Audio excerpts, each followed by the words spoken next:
దుర్యోధన దుశ్శాసుల గురించి విన్నాం, బార్బరికుడి గురించి మేము వినలేదని చాలామంది అనుకుంటుండొచ్చు.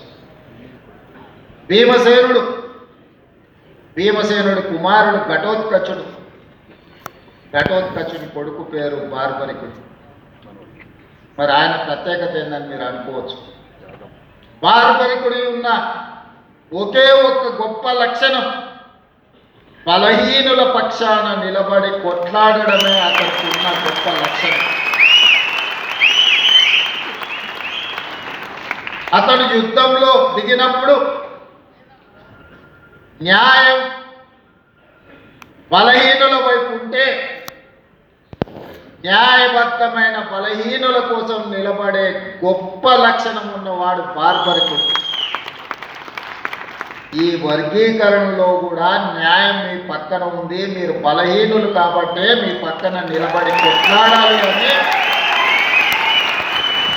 ఇక నేను కూడా మీ పక్కన నిలబడకపోతే ఇక ఈ జాతికి మేలు జరగదని ఆలోచన చేసి రాజకీయపరమైన ఒత్తిడులు వచ్చినా మీ పక్కన నిలబడి ఈ సమస్యకు శాశ్వతమైన పరిష్కారం చూపించాలి ఒక ప్రయత్నం చేసిన.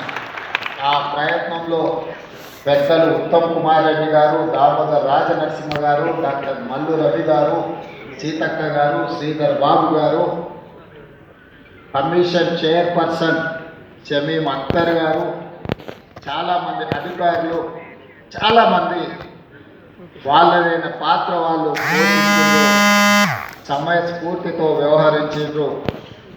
దాని ఒక చట్టబద్ధత కల్పించి ఈనాడు మాదిగ ఉపకులాల వర్గీకరణను అమలు చేస్తున్న మొదటి రాష్ట్రంగా తెలంగాణ రాష్ట్రం ముందున్నదని ఇక్కడ నిలబడి మాట్లాడడానికి నాకు చాలా సంతోషం కలిగిస్తున్నది. సుప్రీంకోర్టు ఆదేశాల తర్వాత ఈ దేశంలో మొట్టమొదటి శాసనసభలో మనమే ప్రకటన చేసుకున్నాం.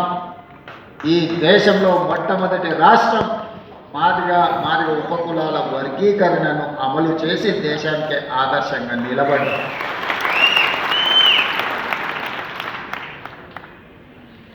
వర్గీకరణ అన్ని సమస్యలకు పరిష్కారం చూపించిందా అంటే చూపించకపోయి ఉండొచ్చు. మిగతా సమస్యలు ప్రొఫెసర్ కాసిం గారు చాలా విషయాలు